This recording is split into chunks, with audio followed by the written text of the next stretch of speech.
Hello friends, I am Dr. Jyotsna Gupta, Senior Obstetrician and Gynecologist practicing in Delhi from past few years. Welcome to Navbharat Times.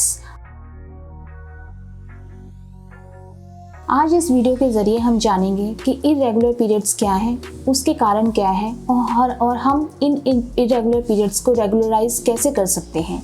तो सबसे पहले जानते हैं कि irregular periods क्या है।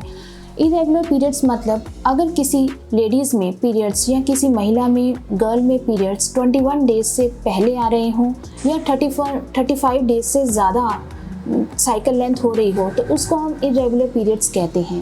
या लेडीज़ में अगर ब्लीडिंग ज़्यादा हो रही हो या बहुत ही कम हो रही हो, एक दिन के लिए हो रही हो, उसको भी हम इरेगुलर पीरियड्स कहते हैं।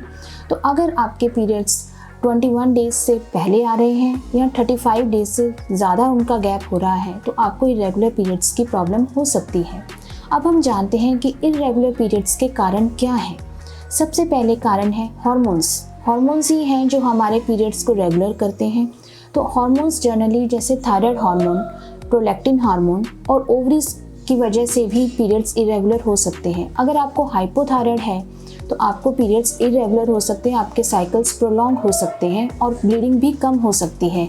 इसी तरह से अगर आपके शरीर में प्रोलैक्टिन हार्मोन्स की मात्रा ज़्यादा है तो उसकी वजह से भी आपके पीरियड्स प्रोलॉन्ग हो सकते हैं और आपको ब्लीडिंग भी कम हो सकती है। तीसरा है कि ओवुलेशन की वजह से प्रॉब्लम्स। अगर आपकी ओवुलेशन इम्प्रॉपर है यानी कि आपको ओवुलेशन जो एग फॉर्मेशन है वो प्रॉपर नहीं हो रही है, जैसा कि पीसीओडी में देखा गया है, तो उसमें भी आपके इरेगुलर पीरियड्स हो सकते हैं। ओबेसिटी की वजह से यानी कि वेट गेन की वजह से पीरियड्स इरेगुलर हो सकते हैं। अगर आपको बहुत ज़्यादा वीकनेस है या अनीमिया है उसमें भी पीरियड्स इरेगुलर के चांसेस होते हैं। अगला है जनरल रीजंस में हम आएंगे कि एक्सरसाइज। अगर आप बहुत ही एक्सरसाइज दोनों वे में, अगर आप बिल्कुल ही लेज़ी हैं या आप बहुत ज़्यादा एक्सरसाइज कर रहे हैं, एक्सेसिव अमाउंट में कर रहे हैं, दोनों ही सिचुएशंस में पीरियड इरेगुलर हो सकते हैं। अगला मेन रीज़न है स्ट्रेस। आजकल के लाइफस्टाइल में स्ट्रेस एक मेजर फैक्टर है जो कंसीव करने में या हम ये कहेंगे कि इरेगुलर पीरियड्स में बहुत प्रॉब्लम क्रिएट करता है। तो स्ट्रेस आजकल बहुत रीज़न से हो सकता है, जॉब की वजह से हो सकता है, रिलेशनशिप की वजह से होता है, फाइनेंशियल की वजह से होता है। तो हमें सबसे पहले इस स्ट्रेस के रूट कॉज को ढूंढना है। अगर हम उसको एलिमिनेट कर पाएँ तो बहुत ही बढ़िया है, लेकिन अगर एलिमिनेट नहीं कर पाते हैं तो एटलीस्ट स्ट्रेस के लिए अगर हमें देखना है कि वो अगर आपके इरेगुलर पीरियड्स कॉज कर रहे हैं तो उसका रीज़न क्या है।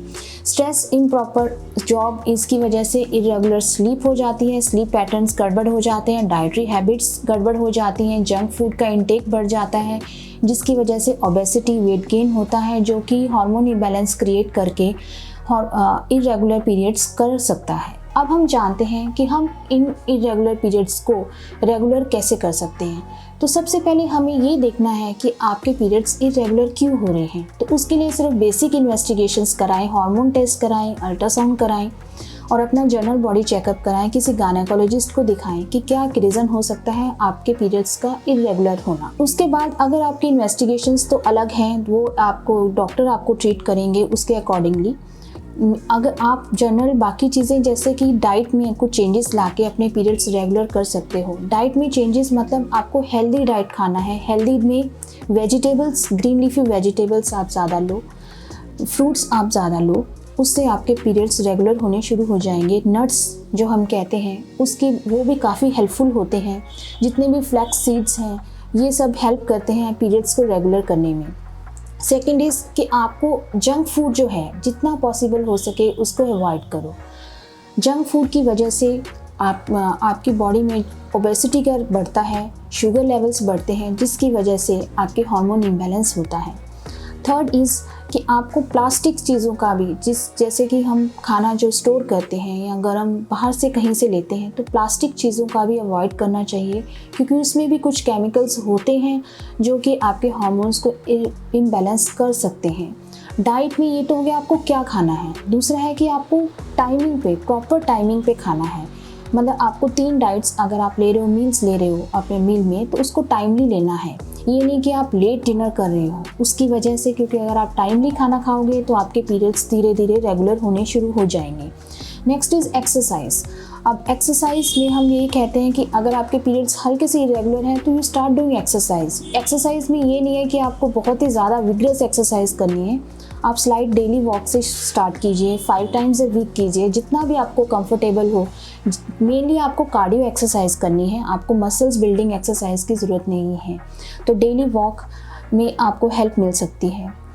इसी तरह से स्ट्रेस, अगर आपकी लाइफ में स्ट्रेस है तो आपको पहले रूट कॉज ढूंढना है उस स्ट्रेस का। जॉब की वजह से है, रिलेशनशिप्स की वजह से है, या फाइनेंशियल प्रॉब्लम्स हैं, तो उसको डील करना है आपको। कई बार स्ट्रेस होते हुए भी आप उसको मतलब एलिमिनेट नहीं कर सकते, तो इसमें आप स्ट्रेस रिलीव कर सकते हो।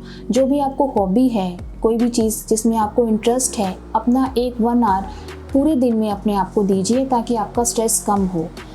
दूसरा मेन है कि स्ट्रेस में हम ये कहते हैं कि योगा और मेडिटेशन बहुत हेल्प करती है। तो अगर आप रेगुलरली योगा स्टार्ट कर दोगे और मेडिटेशन डेली करोगे तो उससे भी आपके पीरियड्स काफ़ी हद तक रेगुलर हो जाएंगे। ये तो हो गए जनरल। इसी के साथ साथ मेन जो प्रॉब्लम है आजकल वो है स्लीप पैटर्न। आजकल की लाइफस्टाइल में बहुत ही रैम्पेट हो गया है। आप लेट नाइट सोते हैं, लेट उठते हैं, उसकी वजह से आपकी जो बॉडी के जो नॉर्मल बॉडी एक सर्काडियन रिदम में काम करती है वो गड़बड़ हो जाती है।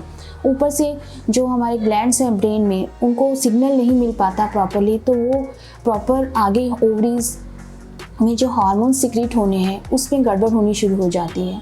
तो आपको प्रॉपर टाइम पे सोना चाहिए, प्रॉपर स्लीप लेनी चाहिए फॉर 6 to 8 आवर्स मिनिमम। और मेन है कि आपकी स्लीप भी, क्वालिटी ऑफ स्लीप भी बेटर होनी चाहिए। ये नहीं कि आप आधा घंटा सो रहे हो फिर उठ रहे हो, वो स्लीप की वजह से भी आपके हार्मोन्स में प्रॉब्लम होती है। तो ये कुछ जनरल मेथड्स हैं जिससे आप अपने इरेगुलर पीरियड्स रेगुलराइज कर सकते हो। पर हम यही कहेंगे कि अगर आपको इरेगुलर पीरियड्स की प्रॉब्लम है तो किसी गायनेकोलॉजिस्ट को दिखाओ, बेसिक रूट उसका इन्वेस्टिगेट करो, उसके अकॉर्डिंगली आप ट्रीटमेंट लो। अगर आपको ये वीडियो अच्छा लगा हो तो लाइक, शेयर और सब्सक्राइब का बटन दबाइए। अगर आप इसके ऊपर आप कोई भी कमेंट या कोई भी क्वेश्चन पूछना चाहते हो तो कमेंट बॉक्स में टाइप कर सकते हो। मेरी डिटेल्स वीडियो पे नज़र आ रही हैं, आप उस पर भी कांटेक्ट कर सकते हो। Thank you.